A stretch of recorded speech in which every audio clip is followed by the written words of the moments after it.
Hi, welcome to 7 Facts. If you like geography or history, this place is for you. There are hundreds of videos on this channel about this world's countries and states, plus history subjects, so please, do subscribe. Dadra and Nagar Haveli is a union territory in western India. Unlike the Indian states who are allowed to govern themselves, Dadra and Nagar Haveli is governed directly by the central authorities. It's a small entity comprised of 2 geographical regions, Nagar Haveli, wedged between Maharashtra and Gujarat, and 1 kilometer to the northwest, the smaller enclave of Dadra, which is surrounded by Gujarat.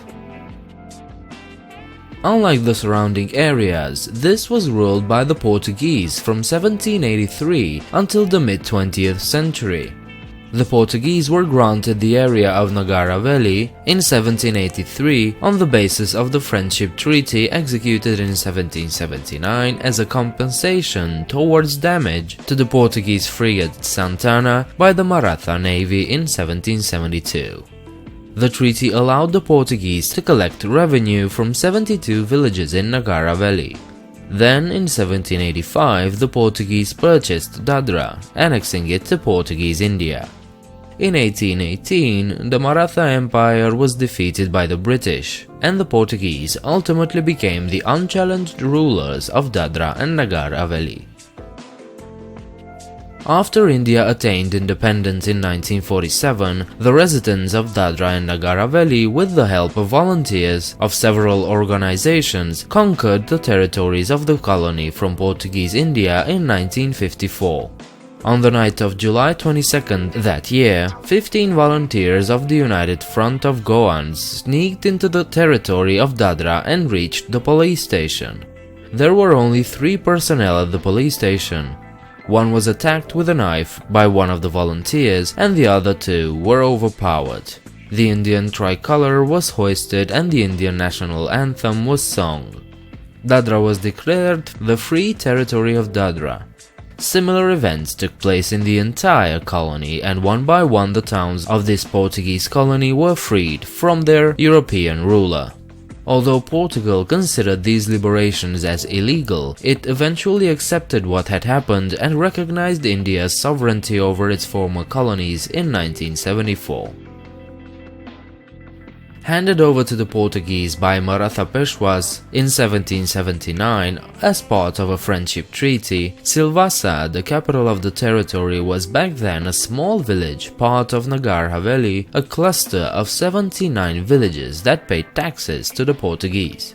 It was in the year 1885 when the then Portuguese government made certain to give Silvassa the status of a town. It was renamed Via de Paco d'Arcos after a town in Portugal near Lisbon, but that name never really stuck and Silvassa was the common designation of the town. Today Silvassa is still a small town, especially by Indian standards, with a rough population of about 100,000 people. According to the 2011 census, Dadra and Nagar Haveli has a population of over 340,000 people, roughly equal to the size of Belize.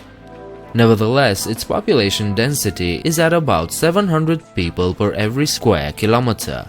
Furthermore, the population growth rate over the decade from 2001 and 2011 was an astonishing 55.5%.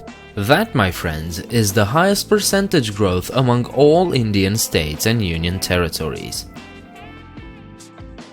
One of the main reasons of this growth is the fact that the territory has many industries due to tax concessions, and thus people from all over the country have migrated here.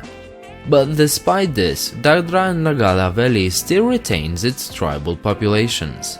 8 tribal groups are scattered across the territory, collectively representing a little over 60% of the population. Most of them still worship the sun and the moon as their primary deities and retain many of their ancient customs. Each community has its own culture, traditions, and language and dialects, so even in such a small space, there's more than enough diversity. The most striking feature of this place is the natural scenic beauty bestowed upon the territory. The Union Territory has a lush, green forest cover with rivers on a winding course and undulating mountain ranges.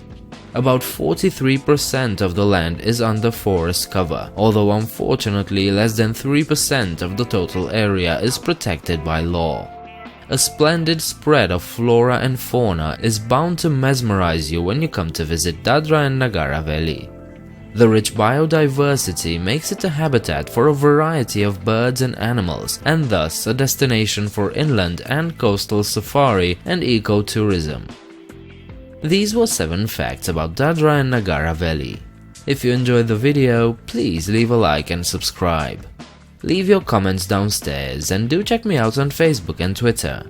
If you want to support me, consider becoming a patron. You'll find the link in the description. I hope to see you next time. Bye.